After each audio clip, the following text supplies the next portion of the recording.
सो अभी तक देखा जाए तो हम सोशल मीडिया, लीड जनरेशन या फिर email campaign, landing page creation, वो सारी चीज़ें देख ली हम। उसके बाद हम लोग फिर ऑन पेज ऑप्टिमाइजेशन का देखे, जिसके अंदर टाइटल, डिस्क्रिप्शन, मेटाज को हम अपडेट कैसे क्रिएट करना, कैसे कीवर्ड रिसर्च करना, ये सारी चीज़ें गई। इसके बाद जो नेक्स्ट आ जाता है, यानी once everything is through, then we have to go with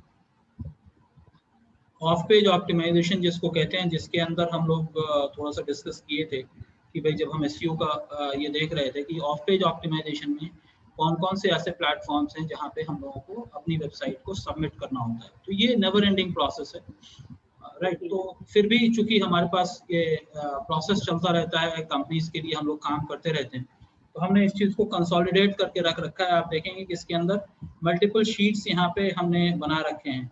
classifieds का है, बुक मार्किंग है, आर्टिकल है, डायरेक्टरी है, गेस्ट पोस्टिंग्स हैं, बिजनेस साइट्स हैं।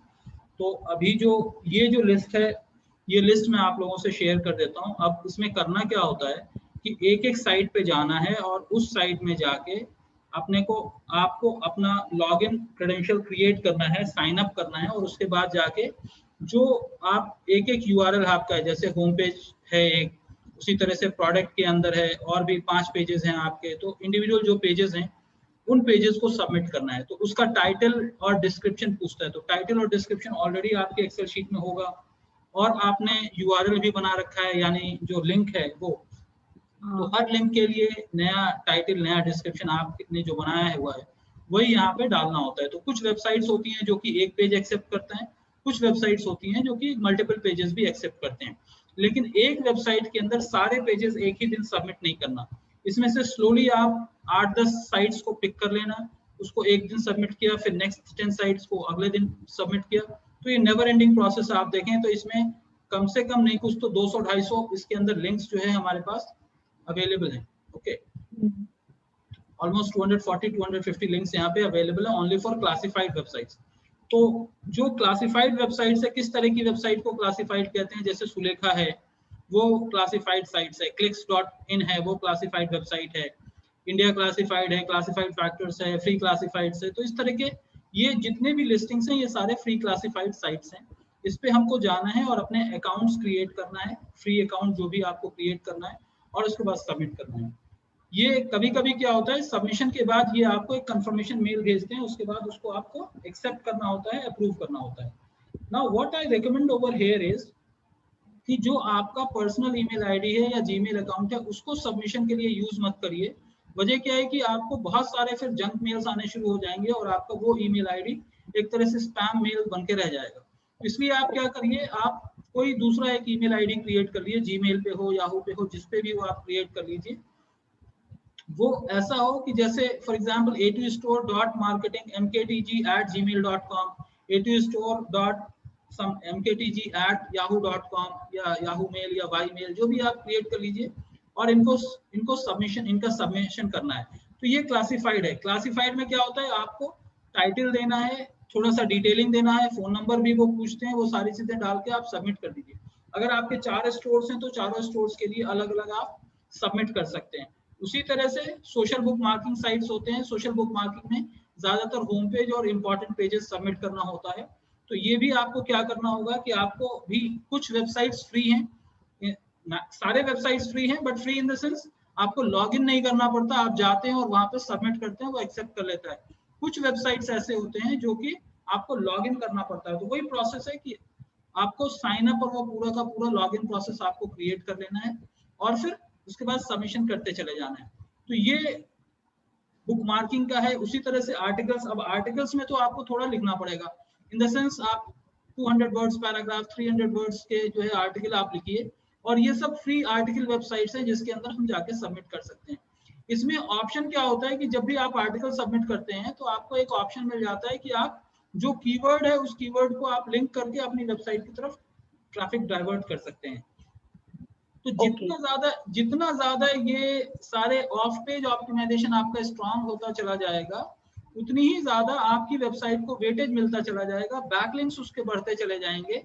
जैसे आपका बैकलिंक बढ़ता चला जाएगा, क्या होगा कि उस पर्टिकुलर कीवर्ड से गूगल के अंदर उसका वेटेज बढ़ना शुरू हो जाएगा और वो फिर धीरे धीरे रैंकिंग के अंदर उसका ग्रोथ आना शुरू हो जाएगा।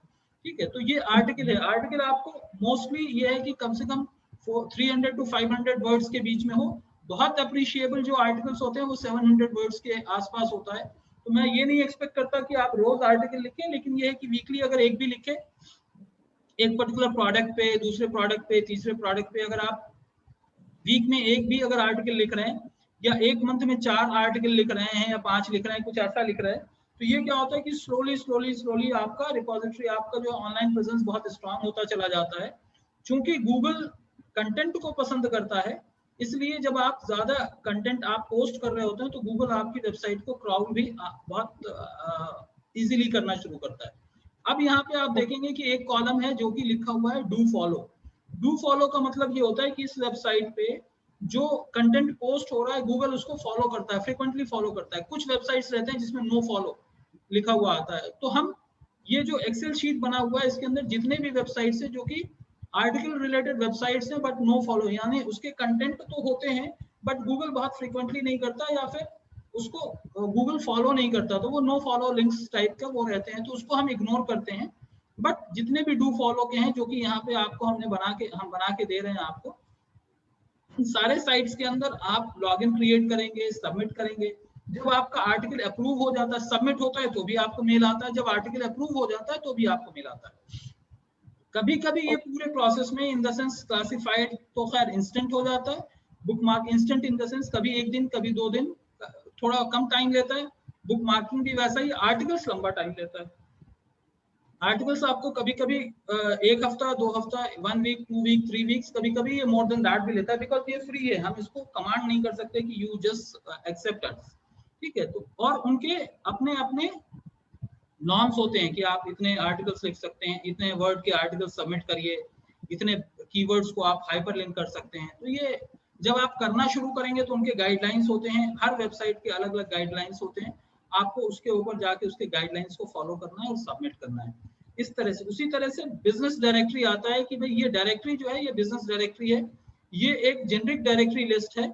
इसमें अगर जब हम जाएंगे तो हमको क्या करना होता है कि हमको अपने इंडस्ट्री से रिलेटेड कैटेगरी चूज करना होता है। जैसे अगर आप कोई कोई डायरेक्टरी आप येलो पेजेस या डायरेक्टरी आप देखती हैं जो फिजिकल डायरेक्टरी होता है, तो आप कैटेगरी चूज करते हैं कि भाई वो बिजनेस ऑटोमेशन से रिलेटेड है या एसी से रिलेटेड है या एयर कंडीशनिंग है या फिर एजुकेशनल इंस्टीट्यूशन है। तो जैसे वो डायरेक्टरी होती है वैसे यहाँ पे इंडस्ट्री की लिस्टिंग्स होती हैं, आपको उन इंडस्ट्री के लिस्टिंग्स को चूज करना है। चूज करने के बाद उसमें जाके अपनी वेबसाइट को सबमिट करना है। यहाँ पे भी वही प्रोसेस होता है कि आपको लॉगिन क्रेडेंशियल क्रिएट करना पड़ता है कभी सबमिशन के लिए। कुछ वेबसाइट्स फ्री हैं इन द सेंस वो कोई लॉगिन नहीं पूछते, वो सिर्फ आपको सबमिट करने के लिए बोलते हैं। कंफर्मेशन स्क्रीन आ जाता है कि thank you for submitting it. If that is done, it goes in the database of all these directories. ये इनके विश के ऊपर है ये कब लिस्ट करते हैं और उसको कब पब्लिश करते हैं, because they are getting hundreds and hundreds of postings every day, so they validate। वो आपकी वेबसाइट को वैलिडेट करते हैं, कंटेंट वैलिडेट करते हैं, वो सारी चीजें वैलिडेट हो जाता है तो उसके बाद वो एक्सेप्ट करते हैं। तो ये डायरेक्टरी से रिलेटेड हुआ।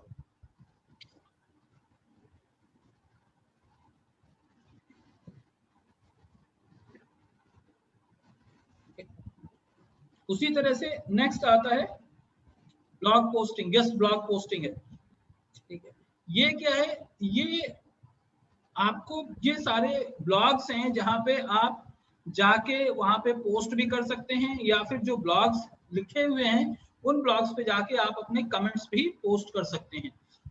अब यहाँ पे ट्रिक क्या होता है कि आप जेनरिक कमेंट पोस्ट करते हुए किसी अपनी वेबसाइट के किसी उस पर्टिकुलर इंडस्ट्री से रिलेटेड, फॉर एग्जांपल ग्रोसरी से रिलेटेड अगर कोई आर्टिकल है तो आप वहां पे जाके ग्रोसरी से रिलेटेड कुछ कमेंट डालें और बाद में another website like A2 store करके भी आप वहां पे डाल सकते हैं।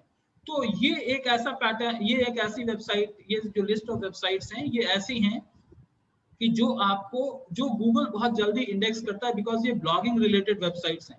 आर्टिकल्स और ब्लॉग से रिलेटेड वेबसाइट जो वहां पे आप जो भी कंटेंट पोस्ट करते हैं गूगल उसको क्विकली कैचअप करता है और वो फिर इंडेक्स करता है और वहां पे जो लिंक्स आप सबमिट कर रहे हैं वो भी इंडेक्स हो जाता है। ठीक है, तो उससे हमको फायदा ये हो जाता है कि हमारी वेबसाइट्स जो भी आप वेबसाइट वहां पे कमेंट के अंदर डाल रहे हैं, बट इसको स्पैमी ना करें कि भाई कुछ भी रहे बस visit to this page, visit to this page.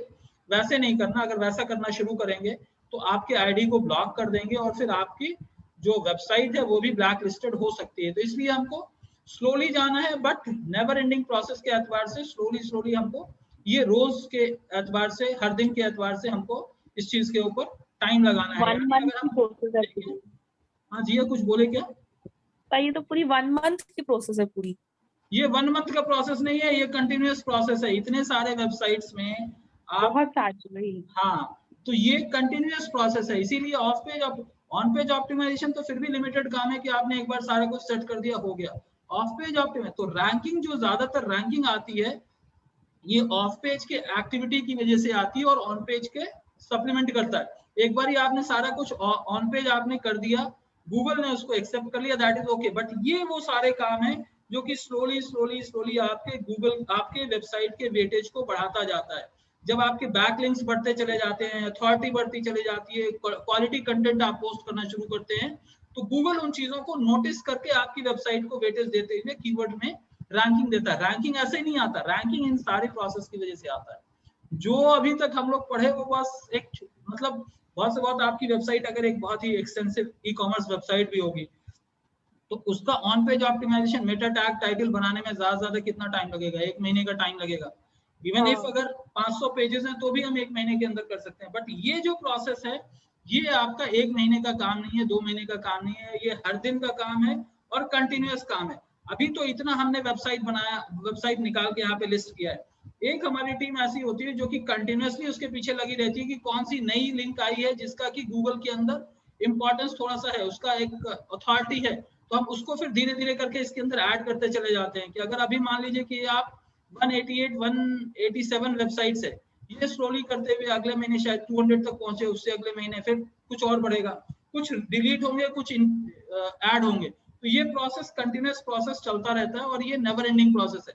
यानी ऑफ पेज ऑप्टिमाइजेशन अगर आप कर रहे हैं तो ये तो कंटिन्यूअसली करना है और ऑफ पेज की वजह से ही आपकी वेबसाइट का रैंकिंग बनता है। ऑन पेज एक लिमिट तक लेके जाता है, बट अनलेस अनटिल आप ये नहीं करते तब तक आपकी वेबसाइट रैंक में ऊपर नहीं जाती। तो ये आपको कंटिन्यूअसली करते रहना है। और ये जब आप ऐसा करते नहीं हो सकता है कि अगर सपोज अगर जब मैं ये करती हूँ तो ऐसा नहीं हो सकता है कि ना फेसबुक पे जो मतलब मेरी लिंक है A2 स्टोर की वो ऊपर हमेशा रैंक करे? नहीं, ऐसा नहीं होगा, ऐसा नहीं होगा। वेबसाइट ही पार्टिकुलर होगी। आप देखिए फिर गूगल में वो हो सकता है, गूगल में हो सकता है कि A2 स्टोर की जो फेसबुक लिंक पेज है वो ऊपर आ सकता है, आपका लिंक्डइन पेज ऊपर आ सकता है, लेकिन उसको भी ऊपर आने के लिए आपको उसका बैकलिंक प्रोसेस तो यही करना पड़ता है, तो आपको भी उसको पुश करना पड़ता है। बट फेसबुक के जो लिंक्स होते हैं, चूंकि उसके ऊपर यूजर क्रिएटेड कंटेंट होता है।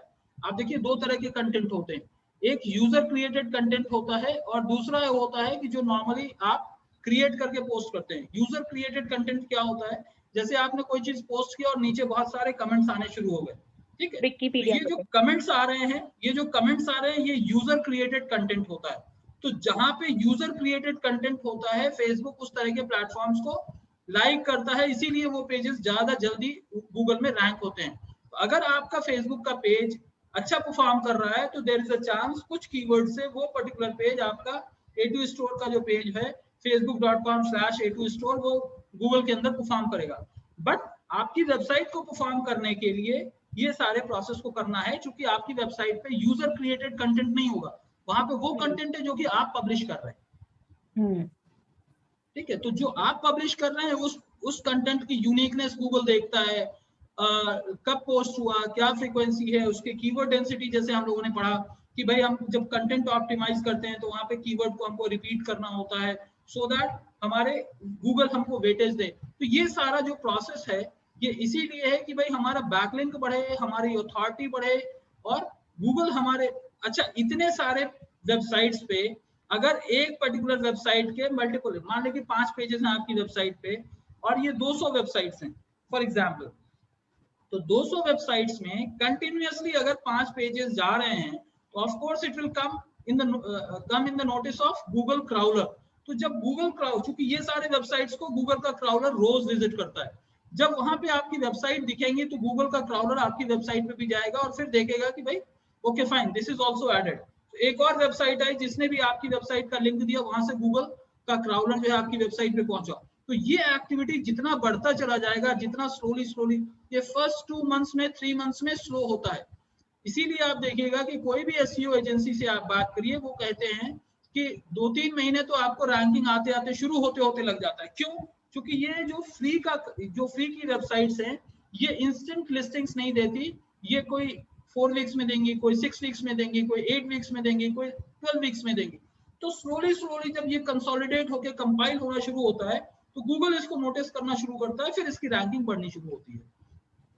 तो ये एक तरह से कहिए कि आपको कंटिन्यूअसली करते रहना है। आप कर रही हैं तो आपको करना है, नहीं तो ऑफ कोर्स वायबल नहीं है, क्योंकि ये डेटा एंट्री वाला जॉब है। तो ये वायबल नहीं है कि आप अपने इतने इंपॉर्टेंट टाइम को जो कि आप बिजनेस में लगा रहे हैं उससे निकाल के।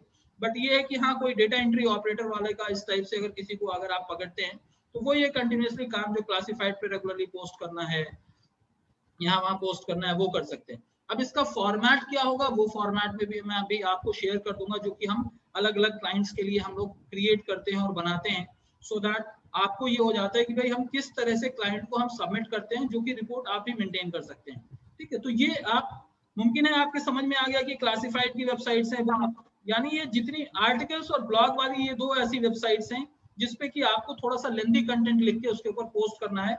बाकी जो आपने बनाया है, जो टाइटल, डिस्क्रिप्शन और यूआरएल है, उससे आपका काम चल जाता है। ठीक है, अब मैं आपको वो रिपोर्ट बताता हूँ जो कि हम क्लाइंट को सबमिट करते हैं। आप भी देख सकती हैं कि भाई उस तरह का रिपोर्ट आप खुद मेंटेन कर सकते हैं, सो दैट आपको ये पता चले कि किस तरह से हम उसके ऊपर काम करते हैं। तो मैं एक शीट ओपन करता हूँ, उसके बाद फिर से मैं इसको शेयर स्क्रीन करता हूँ।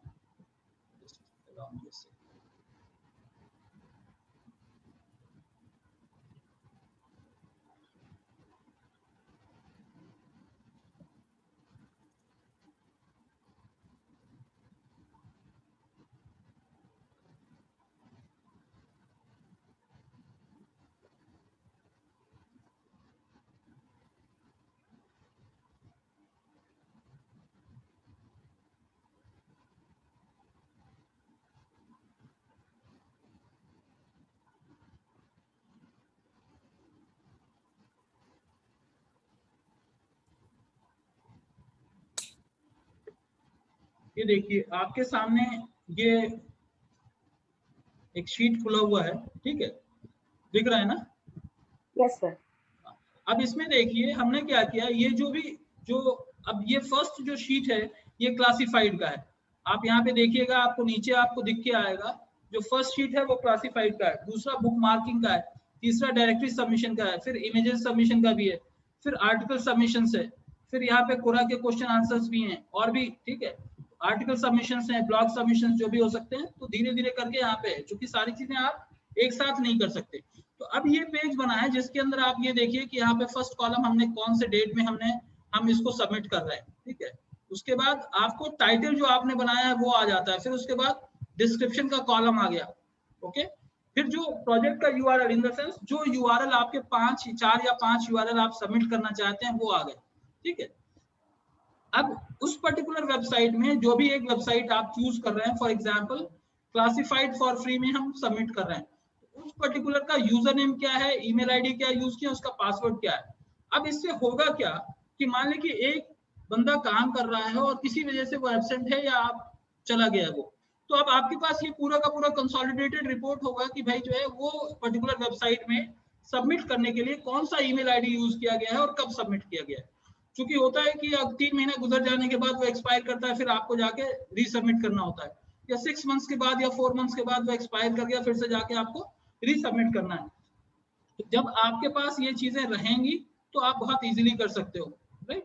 तो ये आपको मेंटेन करना जरूरी है। और जैसे आप यहाँ पे देख रहे हैं कि एक डमी ईमेल अकाउंट हमने बनाया है पीटर हेनरी के नाम से, और यहाँ पे एक ईमेल अकाउंट है और पासवर्ड है जिसको कि हम मेंटेन करते हैं और वो सिर्फ सबमिशन के लिए यूज करते हैं। तो ये क्लासिफाइड के लिए हुआ। तो आप देखिएगा कि सारे क्लासिफाइड वेबसाइट जिसके अंदर भी हम सबमिट कर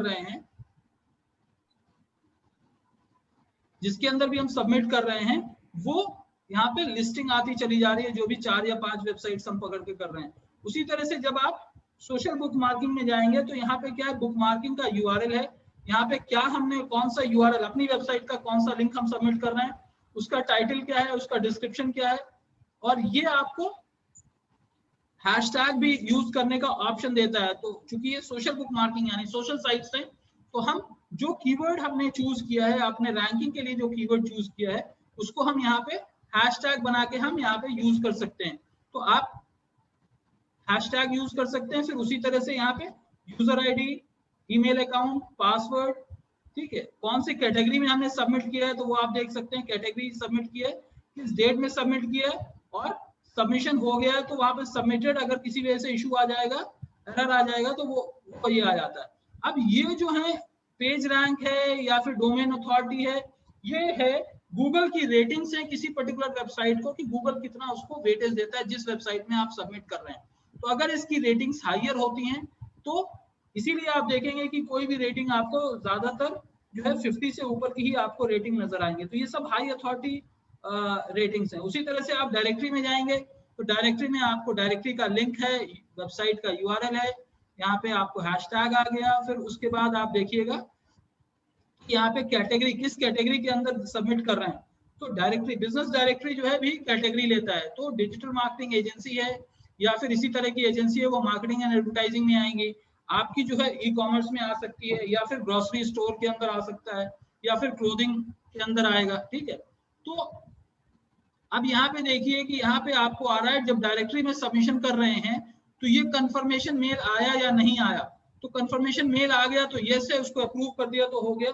कुछ जो है मेल्स भेजते हैं, कुछ मेल्स नहीं भेजते। तो जो भी रिकॉर्ड है वो हम पूरा का पूरा रिकॉर्ड यहाँ पे एंट्री कर लेते हैं, सो दैट कल को अगर कुछ ऐसा रहता है कि कुछ क्रॉस वेरीफाई करना है या फिर आपको देखना है कि कब वो मेल आया था, तो आप ईमेल अकाउंट में जाके वो चेक कर सकते हैं।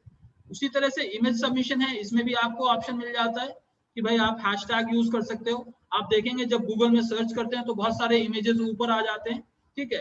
वो इमेजेस ऊपर इसलिए आते हैं क्योंकि इमेज सबमिशन की भी बहुत सारी साइट्स हैं, उसमें जब हम सबमिट करते हैं तो हमारे इमेजेस भी गूगल लिस्टिंग में आने शुरू हो जाते हैं, ओके। उसी तरह से आर्टिकल्स, हाँ कुछ पूछ रहे हो जी? सर मैं ये बोलती हूँ, अगर जैसे गूगल माई बिजनेस है, तो अगर मैं चाहती हूँ कि वो अगर ऊपर रैंक करे शॉपिंग सेंटर में या किसी जी में, तो वो ऐसा कुछ हो सकता है उससे?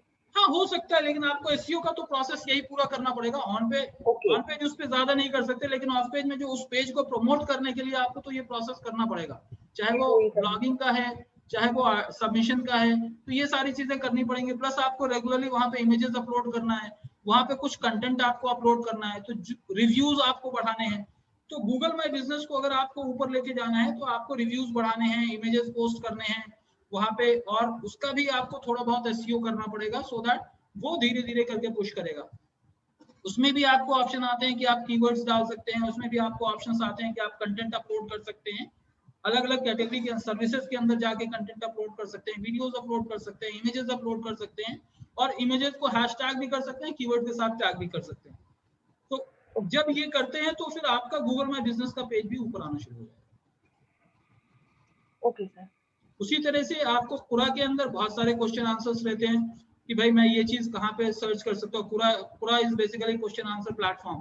तो वहां पे भी आप देख सकते हैं कि अगर कोई छिंदवाड़ा से रिलेटेड, नागपुर से रिलेटेड, या फिर आपको जो है जो भी लोकेशन है वहां से रिलेटेड अगर कोई शॉपिंग से रिलेटेड कोई क्वेश्चंस पूछ रहा है, तो वहां पे भी जाके एज ए एक्सपर्ट आप वहां पे आंसर कर सकते हैं और अपनी वेबसाइट को बैकलिंक दे सकते हैं।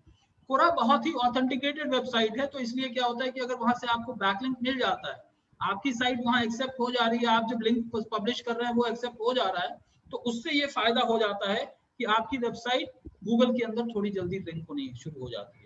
तो ये पूरा का पूरा जो प्रोसेस है ये ऑफ पेज ऑप्टिमाइजेशन प्रोसेस कहलाता है, और ये बहुत बड़ा है, ये बहुत बड़ा काम है। ज्यादातर लोग ऑन पेज तो फिर भी किसी हद तक कर लेते हैं क्योंकि ये छोटा काम दिखता है, बाद में ये जो करना होता है इसके ऊपर वो कंटिन्यूस एफर्ट्स नहीं डाल पाते, जिसकी वजह से कभी उनकी वेबसाइट ऊपर आती है, फिर उसके बाद धीरे धीरे करके नीचे चली जाती है, because it's a never ending process. अगर आप 3 साल तक आपको एसईओ करना है, आपकी वेबसाइट को रैंकिंग मेंटेन करना है, तो ये पूरा प्रोसेस आपको कंटिन्यूसली करना है। तो ये आपको करते ही रहना है, और there is no shortcut about it. Only thing is like कुछ वेबसाइट्स ज्यादा इफेक्टिव होते हैं, कुछ वेबसाइट्स कम इफेक्टिव होते हैं। तो आपको इन वेबसाइट्स के लिस्टिंग्स भी निकालते रहने हैं, सर्च करते रहना है, और फिर उसको कंसोलिडेटेड महीने में एक बार या 2 महीने में या क्वार्टरली आप अपने लिस्ट को वेरीफाई करके उस चीज को ऑप्टिमाइज करके उसके ऊपर काम कर सकते हैं। तो ये ऑफ पेज ऑप्टिमाइजेशन से रिलेटेड एक तरह से कहिए कि ये पूरा का पूरा प्रोसेस है। तो मैं ये शीट भी आपको शेयर कर दूंगा जो मैंने रिपोर्ट के तौर पे बताया है, और आपको जो लिस्ट ऑफ कंसोलिडेटेड वेबसाइट है वो भी शीट शेयर कर दूंगा, सो दैट ये आपके पास रहे। जब भी आप शुरू करिए तो फिर उसी हिसाब से आप शुरू करिएगा, ताकि आपके पास एक रिकॉर्ड रहेगा कि आपको किस डायरेक्शन में मूव करना है। Okay sir. ठीक, ये ऑफ पेज ऑप्टिमाइजेशन से रिलेटेड हुआ। देखने में टॉपिक बहुत छोटा है, बट ये बहुत ही नहीं सर, बहुत लेंथी है, बहुत ही ज्यादा लेंथी है। तो मतलब ये मान के चलिए कि अगर एक वेबसाइट को एसईओ अगर हम कर रहे हैं तो एक रिसोर्स हमारा ऐसा होता है कि जो कंटिन्यूअसली एवरीडे उसको सबमिशंस करते ही रहना है। भले वो पूरे दिन नहीं करेगा, 2 घंटे करेगा, 1 घंटे करेगा, 3 घंटे करेगा, लेकिन एवरीडे उसके ऊपर एक वेबसाइट अगर एसईओ के प्रोसेस से जा रहा है तो उसको हर दिन उसके ऊपर काम करना ही करना है, चाहे वो क्लासिफाइड बनाने का है, क्लासिफाइड पोस्टिंग है। अच्छा, हर दिन हर काम नहीं हो सकता, तो इसलिए आप वीकली शेड्यूल कर लो, बाय वीकली शेड्यूल कर लो, जैसे भी करना है, बट आपको करते रहना है। जितना इफेक्टिव करेंगे उतना ज्यादा जो है ये परफॉर्म करेगा। तो ये एक ऑफ पेज से रिलेटेड है, इसका मैं शेयर कर देता हूँ। उसके बाद एक टॉपिक जो है वो हमारा एफिलिएट का बचा हुआ है, वो मैं चाहता हूँ कि मैं एक बार कल प्रशांत जी से भी बात कर लेता हूँ, because I think he Mrs that he will not be available today.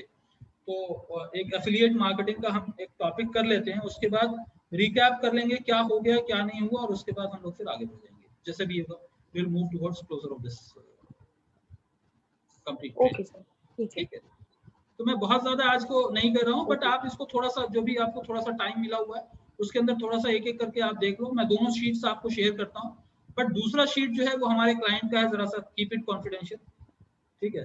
आपकी किसी मदद का नहीं है, लेकिन थोड़ा सा है, ठीक है, बट कीपिंग योर ट्रस्ट, मैं उसको शेयर करूंगा आपसे, and then you can take it up, ठीक है। ओके सर, ठीक है, चलिए फिर will catch up tomorrow at 5:30।